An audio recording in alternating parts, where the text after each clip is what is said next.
동네 한 바퀴 yeah 들어볼까 우리가 살아가는 이야기 check 자, 우리 동네 초대석 시간인데 글을 잘 쓰고 싶다는 생각은 정말 많이 하잖아요. 맞아요. 근데 이게 누구나 하죠. 너무 어려운 것 같아요. 맞아요. 특히 뭐 저희는 말을 하는 직업이니까 말은 좀 쉽더라도 글로 내 이야기를 쓰라고 하면 정말 힘들어지는데 네. 이 그냥 글도 그런데 창작물은 얼마나 더 힘들까 싶어서 뭔가 엄두도 못 내는 그런 분야인 것 네, 같아요. 그렇습니다. 자, 오늘은 아동 청소년 문학을 써온 작가님 모시고 글 쓰는 이야기 해볼까 합니다. 네, 벨봉기 작가님 모셨습니다. 어서 오십시오. 안녕하세요. 네, 안녕하세요.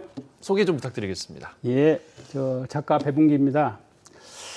제 입으로 제 소개를 하려니 좀 쑥스러운데요. 제 경력은 그 문학 창작자, 그다음에 또 문학 교육자 두 갈래로 나누어 말씀드릴 수 있을 것 같습니다. 제가 그 소년중앙문학상의 동화, 그다음에 국립극장 장막 공모의 희곡, 그다음에 문학사상 신인상의 장편 소설 이렇게 세 갈래로 등단을 했고요. 그래서 한 30여 권에 이르는 책을 그동안 내왔습니다. 그리고 제가 대학 국문학과에서 문학을 전공해서 대학원까지 석박사 이렇게 했고, 광주대학교에서 25년 동안 문해창작과에서 학생들을 가르쳐 왔습니다. 그러니까 제 소개는 문학 창작자, 그다음에 또 교육자 이렇게 두 가지 키워드로 할 수 있을 것 같습니다. 네. 네, 그중에 우선 창작자로서 작가님 이야기부터 해보겠습니다. 예. 다양한 창작 활동을 해오셨는데 그중에서도 아동 청소년 문학을 주로 네. 해오셨습니다. 예. 시작은 언제부터였을까요? 제가 이제 군대를 제대하고 막 복학한 2학년 때 했는데요, 국문학과. 그때 이 소년중앙이라는 잡지가 있었거든요. 그 당시 소년중앙이라는 잡지는 80년대 굉장히 인기가 있었습니다. 몇십만 부씩 막 찍고. 그래서 그 잡지에서 그 중편 동화 이 공고가 났더라고요. 그래서 제가 공모전 같은 건가요? 예, 그래서 이제 공모가 나서 거기에 이제 응모해가지고 당선됐는데요. 그 당시에 뭐 제가 다니던 국립대 등록금이 15만 원 정도였는데 상금으로 한 50만 원 정도를 받은 기억이 있습니다. 그 당시로는 엄청난 금액이었겠어요. 예, 큰 돈이었죠. 새학기 등록금이니까 그렇습니다. 국립대라고는 하지만 긴 시간 동안 창작을 이제 해 오셨는데 고민도 참 많으셨을 것 같아요. 창작 모티브를 어디서 좀 얻으시는지가 궁금하네요. 예, 물론 그 문학은 그 창작은 모티브가 중요합니다. 이게 모티브는 일종의 이제 실마리고 그다음에 출발점이죠. 네. 근데 모티브를 어디서 얻느냐? 제가 이제 말씀드리고 싶은 것은 거의 모든 다양한 곳에 얻을 수 있다. 그러니까 신문, 잡지, 인터넷 그 웹사이트 정보들 그런 간접 경험, 또 본인이 직접 살아온 과정에서 얻는 삶 속에서 얻는 직접 경험 그 두 가지 다 얻을 수 있는데 중요한 것은 그 모티브를 잡을 수 있는 어떤 그 작가의 촉이라고 할까요? 감각. 그 에이리한 감각이 있어야만이 자기 삶 속에서 있는 그 모티브들을 자기가 잡을 수가 있는 거죠. 그래서 그 평소에 작가가 그런 에이리한 감각을 위해서 자기 자신을 읽고 쓰고 하는 수련하는 그런 과정, 그 과정이 모티브를 얻는 기본적인 토대가 된다고 할 수 있겠습니다. 예. 네, 같은 사안을 보더라도 얼마나 예리하게 또 이거를 잡아내는지가 또 중요할 그렇죠. 것 같습니다. 작가님 보니까 소설, 희곡까지 다양한 장르를 섭렵하셨습니다. 이렇게 다양한 장르를 또 섭렵하실 수 있는 동력이라고 할까요? 그런 또 힘은 어디서 오는 걸까요? 네, 저는 뭐 등단을 동화, 소설, 희곡, 뭐 시나리오도 사실 등단했습니다. 근데 그렇게 다양한 장르로 등단했고 글도 이렇게 다양한 장르를 썼는데요.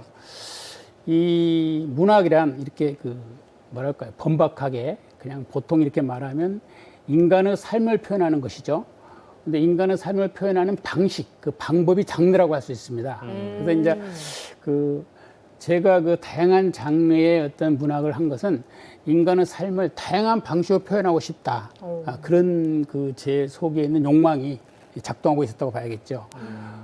저는 이제 어린이들의 어떤 현실 삶을 또 청소년, 동화와 청소년 소설을 표현하고 그 다음에 인간의 삶을 연극이라는 무대 위에서 보여주고 싶어서 희곡이라는 장르를 선택해서 창작을 해왔습니다. 네.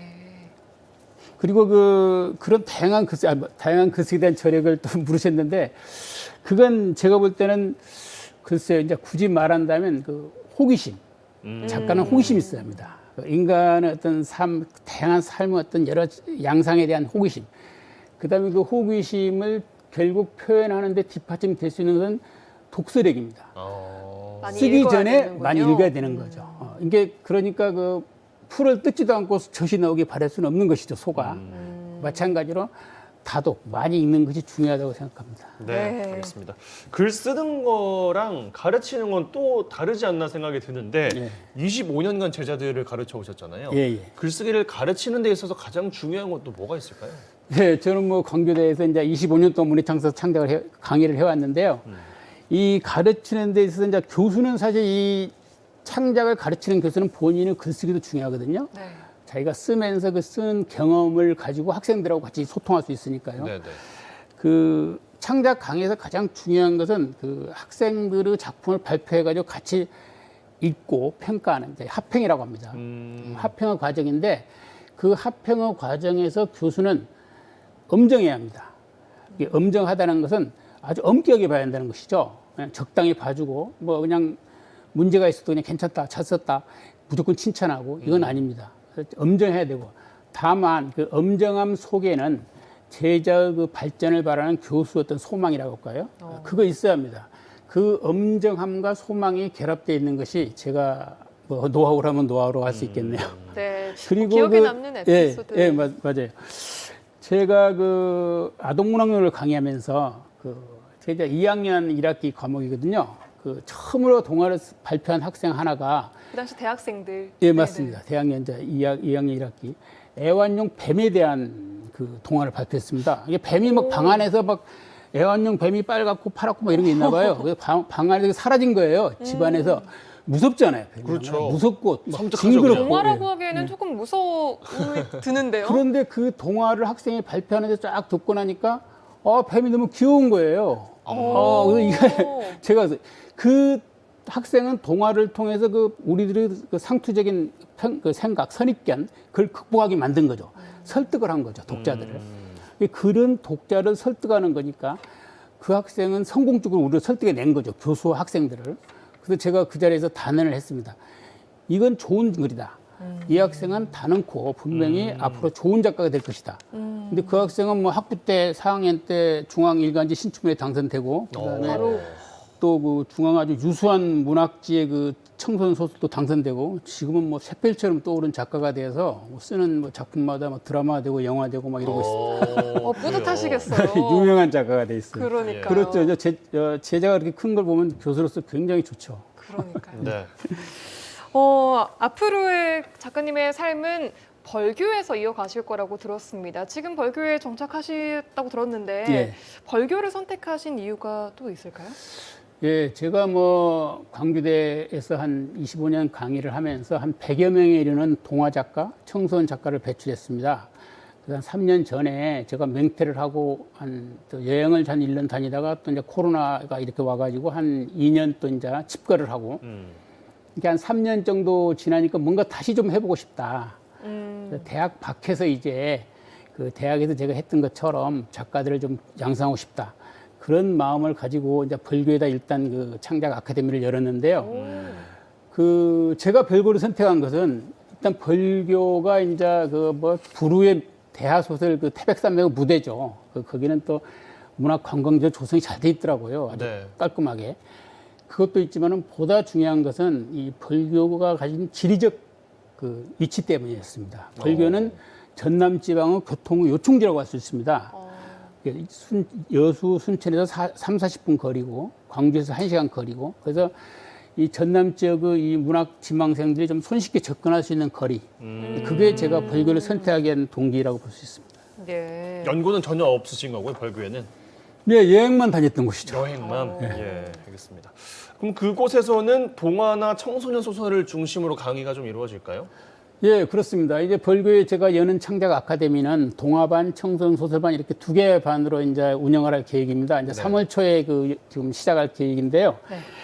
그 제가 이제 대학에서 이렇게 작가들을 많이 배출하면서 뭐 광주대는 한때 한강 이남에서 제일 많은 작가들을 배출하는 대학이다 이런 평가도 있었거든요. 80년대, 90년대 이렇게 해가지고 대학 밖에서 이 판을 열려고 생각하면서 제가 이제 보니까 이 문학 우리나라 전체가 수도권 집중이고 대도시 중심이지만 문학 교육에서도 그런 그 지역 소외는 심하거든요. 그래서 예를 들어서 뭐 여수나 순천이나 이쪽 좀 아래쪽에 있는 문학 지망생 분들 같은 경우에 수도권으로 가기도 어렵고 광주도 사실 그냥 다니기는 좀 쉽지도 않고 거리가. 예. 그래서 제가 이제 벌교라는 곳을 중심으로 해서 그동안 좀 지역적으로 소외되었던 분들에게 문학 창작 기회를 좀 제공해 주면 어떨까. 그래서 제가 여는 창작 아카데미는 기본적으로 좀 전남 이쪽 그 좀 전체적인 이 좀 문학 교육에서 소외됐던 분들이 문학을 이 기회를 문학 교육을 접할 수 있는 기회라고 할까요? 그걸 좀 제공해 두고 싶었습니다. 네, 많은 분들이 반가워하실 것 같은데 사실 문학이라는 꿈을 뭐 안고 있어도 글을 쓰는 거, 작가가 되는 건 너무 힘든 일이 아닌가, 뭔가 내가 넘기에는 좀 높은 문턱이 아닌가 이렇게 망설이는 분들이 참 많으실 것 맞아요. 같거든요. 네. 그렇게 망설이고 계시는 분들에게 한 말씀 해주신다면요? 네, 당연하죠. 뭐 누구나 이 문학 창작이라는 것은 막연하죠. 그러니까 뭐 1 더하기 1은 2가 되는 거 아니거든요. 실컷 해도 그냥 0이 돼버릴 수도 있고. 그래서 만약 자기 자신이 이걸 시작했을 때 내가 과연 이 창작을 할 수 있을까? 또는 굉장히 노력을 했는데 정말 나쁜 평가를 받고 혹평을 받고 그러면 정말 자존심이 상하고 용기도 있고. 그렇지만 제가 그 문학의 꿈을 가진 분들에게 하고 싶은 이야기는 망설이지 말라. 시작하라. 두려워하면서 망설이고만 있으면 그냥 제자리에 서 있는 것이죠. 여행이란 건 자기 발로 걷기 시작해야지 여행이 되는 거잖아요. 그래서 그 걷기 시작하는 그 과정이 여로가 되는 것이고요. 그 여로를 통해서 자기 여행의 어떤 궤적을 형성할 수 있겠죠. 네. 그래서 문학도 쓰지 않고 시작하지 않고 그냥 막연하게 그냥 꿈만 품고 있으면 그냥 여행하지 않고 그냥 방 하나 있는 거 똑같은 것이죠. 그래서 두려워하지 말라. 그리고 자기 자신의 글을 내보해라. 객관적으로 평가를 받고 그 평가를 통해서 자기 자신을 성찰하고 그다음에 고치고 다시 시작하고 그런 과정을 거쳐야만이 비로소 작가 길로 갈 수 있을 것입니다. 네, 네, 알겠습니다. 참 25년간의 또 교육과 그리고 30여 권의 이제 책을 또 내신 우리 배봉기 작가님과 함께 동화와 아동 청소년 문학에 대한 또 이야기를 나눠봤는데 기회가 되면 시간이 좀 다 돼서 오늘 이 정도로 마무리를 하고요. 한번 또 모시는 걸로 하겠습니다. 고맙습니다. 고맙습니다. 네, 고맙습니다.